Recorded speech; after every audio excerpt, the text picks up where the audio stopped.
In the summer of 2018, I got diagnosed with burnout and took a 3 months medical leave in order to understand what happened to me and obviously recover.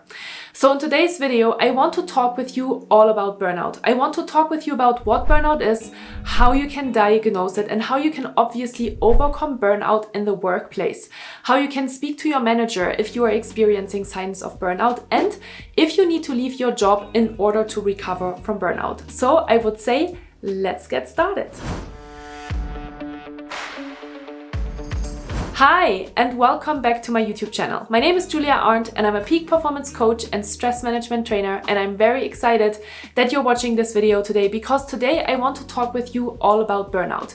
You might be watching this video right now because you are experiencing signs of burnout and you're wondering if you have burnout and how to manage it going forward. And hopefully, all of these different questions will be answered in today's video. If they are not, please feel free to leave me a comment down below and ask me any questions that you have related to burnout, because I am super specialized in burnout. I want to help you create a beautiful, powerful life that you love, because I do work with peak performers that are sometimes pushing themselves too hard and then go into burnout because they don't know any other way. And I do believe that you can live a different life. I am basically the real life example. So let's jump into the first question. What is burnout? Burnout was only recognized as an official disease in May 2019 by the World Health Organization. So it's really not been around for that long. And burnout relates to chronic work-related stress and can show itself in various ways, both mentally and physically. This is the first important insight that I want you to take away from this video, because burnout is not only emotional exhaustion, it is really also showing itself physically.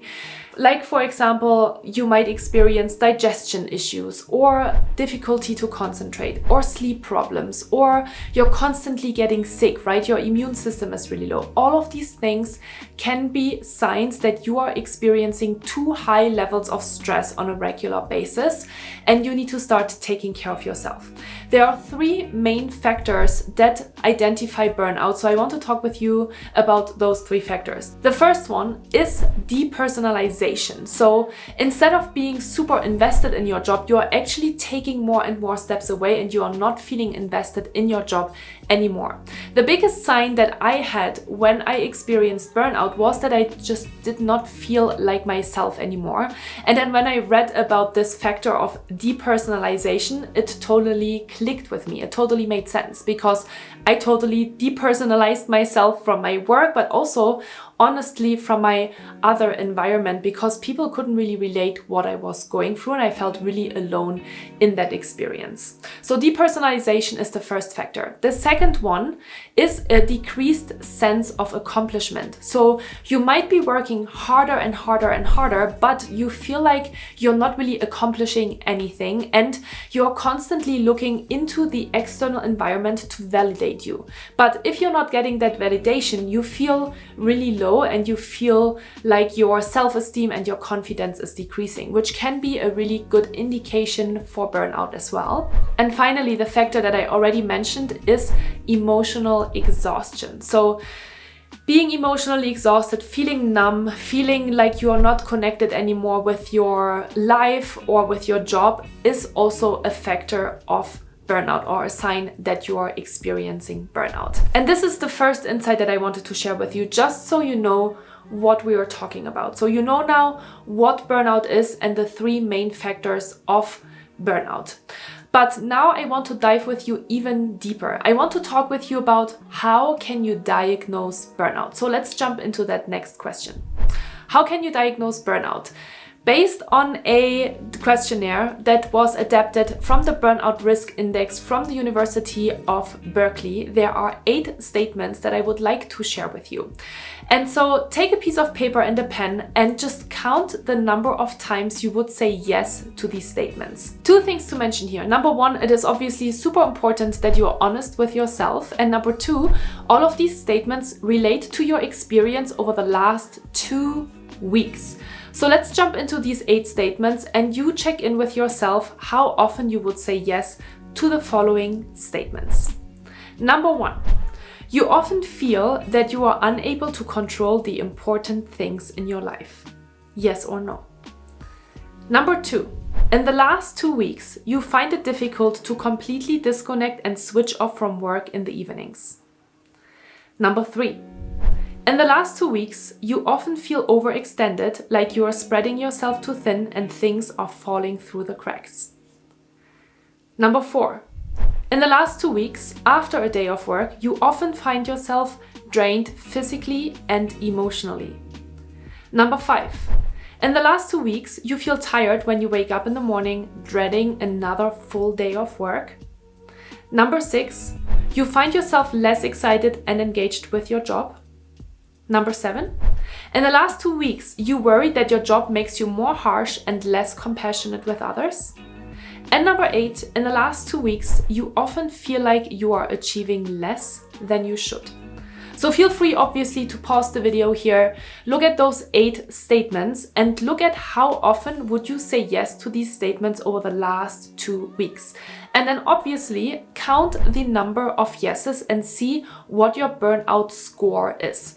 The closer you are to 8, so let's say you have a 5 out of 8, 6 out of 8, 7 out of 8, 8 out of 8, that means that your risk to burning out is pretty high and you should start to pay really close attention to the signals that your body is giving you, because you are obviously currently under a lot of stress. And if you don't stop, if you don't change something in your life, then you might be burning out and you might need to take a medical leave, or you might get really sick. All of these different things can happen, okay? And take this as a status quo. Don't be super shocked right now, or don't be super afraid and scared right now. That's not what I want to get at with that exercise. I just want you to create awareness on where you are currently standing. When I went to the doctor in 2018 and I had to answer 2 questionnaires related to burnout, it was a very, very eye-opening exercise for me, because I didn't really know what was going on with me. I just knew that I wasn't myself anymore and something had to change. And when I went through these questionnaires, it became very apparent that I was suffering and the things that I was experiencing weren't actually normal. And so it really validated me in a way that I was like, okay, I'm really experiencing this and I need to start paying closer attention to this. And that brings me obviously to the probably next question that you have, which is, how can I overcome burnout? And when we are talking about overcoming burnout, there are 2 things that you need to pay attention to. Number 1, your stressor, and number 1, your stress levels. So there's 2 different things. And when we're talking about burnout, oftentimes people say you should meditate more, you should relax, you should practice more self-care, you should exercise in order to decrease those stress levels that you have accumulated throughout the day while being at work. And that's absolutely correct, right? We are accumulating stress levels over the course of the day, and we do need to pay attention to signaling to our bodies that we are actually in a safe state. Because when we are in the stress state or in the fight or flight response, which I'm sure all of you have heard about, then we are in this like threatened state and all of our main bodily functions are reduced to minimum functionality. Specifically, your digestive system, your immune system, your cardiovascular system, and your reproductive system. So 4 extremely important functionalities in your body, which then translate into experiencing those physical symptoms as well when you are experiencing burnout.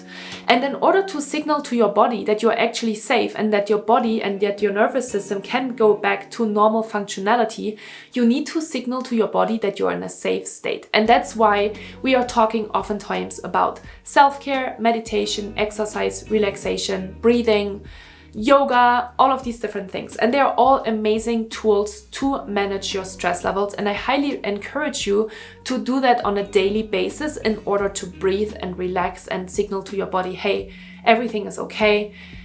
We need to calm down, slow down, and take a break. At the same time, I think this is not the ultimate answer, because even though you might take time to relax and recharge your batteries, the stressors that are in your life are still there. And if you're not starting to work on these stressors, you will always experience those really high levels of stress. So let's talk about stressors. First of all, obviously, you need to identify what is stressing you. What is bringing you to those high levels of stress? Is it managing your time? Is it a very difficult stakeholder or client or boss or colleague? Is it your family? Is it your partner? Is it just the lifestyle that you're living right now? You need to identify specifically, hey, what is going on in my life that is bringing me to this fight or flight state all the time? And oftentimes, from my personal experience and obviously my professional experience working with thousands of people over the last few years, it is time management and setting boundaries. That is usually the first thing that I recommend my clients to change, because if you don't have time, if you feel like you have never enough time in the day to get everything done, then you won't also take the time to practice self-care and reduce your stress levels. So time management can be a huge thing to change in order to recover from burnout. When we're looking at the numbers of burnout, first of all, we can see that burnout is a real problem. 9 out of 10 Americans, 89%, are experiencing burnout in 2021. This is extremely alarming, right? Because in 2019, when I started my business, we talked only about 7 out of 10, which is still a very high number, but it's not as high, obviously, as 9 out of 10. So we had a significant increase of 20% of workers experiencing burnout on a regular basis. And when you're looking at these other numbers and those top factors that are fueling burnout, it becomes really clear that it has something to do with time, with how we are managing our time and how we are setting priorities. So again, that is the reason why I'm talking about time management. It is really important that you are realizing that if you start to manage your time, it can have a significant impact on your life. And you are very lucky, because I have been talking a lot about time management on my channel over the last couple of months, because I know that you're all struggling with time management, and I gave you literally a step-by-step guide on how to manage your time. So make sure to check out this video, and this video in the series for time management. And then I also have 2 different videos on how to set boundaries, and I also have a video, this one here, on how to manage stress in a toxic workplace environment. So make sure to check out these videos if you want to have more information. We're not diving deeper into how to solve that problem in this video, because I just wanted to make sure that we're obviously creating a framework of what you need to pay attention to and how you can find help as a next step. This leaves me with 2 more questions for this video today. And the first question that I often receive when people are experiencing burnout is the question, how do I communicate to my manager that I'm feeling burnt out? And I know this might feel extremely vulnerable in the moment, because you're watching this video right now and you're probably feeling extremely stressed, extremely tired, extremely overwhelmed, maybe very emotional, and you find it very difficult to speak to your manager. And then we always have to distinguish, obviously, between 2 different types of managers. There are the managers that we have an easy time to talk to, and then there are the managers that we don't really get along really well with in the first place, and so it's extremely difficult to speak to that person. So let's talk about both scenarios. Number 1, if you have a very nice manager, well, hopefully in that case, it is going to be a little bit easier for you to be honest with your manager about what you're currently going through. And then I would just make sure to set up some specific time, maybe even give your manager a heads up that you want to have a personal conversation with them, so they are mentally prepared about what is coming, and then sit down with them and tell them what you have been experiencing, and also thinking about what you need in order to get out of that. Because that is probably the question that your manager is going to ask you. Your manager is probably going to ask you, how can I support you? What do you need? And so you need to find the answer to this question beforehand. It would be at least better if you do. So you could, for example, say, I need to take a vacation, a medical leave. Maybe I need to hand over some projects in order to free up some time and some space, because maybe you have overcommitted to too many things. No matter what it is, be prepared, because preparation will also help you to be less emotional and more rational with the conversation that is coming up. If you have a very difficult manager and you actually don't trust your manager to have this conversation, then that is totally okay as well. This is extremely important because in this moment, you need to take care of yourself. This is the most important thing, and you need to just think of yourself. And in America, fortunately, you do not need to give a specific reason why you are taking a medical leave. You do not need to give any specific insights into how you're feeling and how you're doing. And then you just let your HR department know that you need to take a couple of weeks off, and obviously you can let your manager know as well. So this is really important because I think sometimes we are very scared of having that conversation, especially when we are dealing with a toxic manager or if we are having a toxic work environment and we are not comfortable to share this kind of information because we feel like it's not going to bring us any advantage, okay? So don't be afraid to take care of yourself. It is important that you do, and nobody will do it for you. So go ahead and take the step that is best suited for your needs. That is the thing that I can tell you about this. And with that, I want to talk with you about the final question that I oftentimes get when we are talking about burnout. And the question is changing jobs the only solution to overcoming burnout? This is such an important question, and that's why I really wanted to bring this question today into the video, because the answer is no. When I experienced burnout, I was working for Google. I had been working for Google for over 7 years. And I did decide after my medical leave that from a personal perspective, I needed to make a job change because I wanted to move somewhere else and my team didn't support it. And that was totally okay. It was really a personal decision. But at that time, that was my only solution that was left because I had been looking into different alternatives before. And at the same time, I also became super passionate about the subject of burnout, mental health, stress management, and productivity tools to help people sustain their performance over time. So I did decide to build my own business. Now, let me ask you this question. Do you think it is less stressful to work in a corporate job with great benefits and great environments, or when you are starting your own business? Right, it is way more stressful and way more risky to start your own business. However, I made that decision. So no, I did not need to leave my company in order to overcome burnout. I actually had to work very, very hard on myself because I was prone to burnout. I was prone to working myself to the ground because that was a habit of mine. And so what I really needed to do was I needed to change my habits. So if you do like your job, if you do like your company, do not believe that you need to change your job in order to overcome burnout. That's absolutely incorrect, because when you're leaving your job and you're going to that next company, you take all of these bad habits that you have created with you. And so even though you might experience a 3 to 6 months honeymoon phase in a new job or in a new role or in a new company, you will at the end of the day go back to those bad habits that you have created over the past couple of years.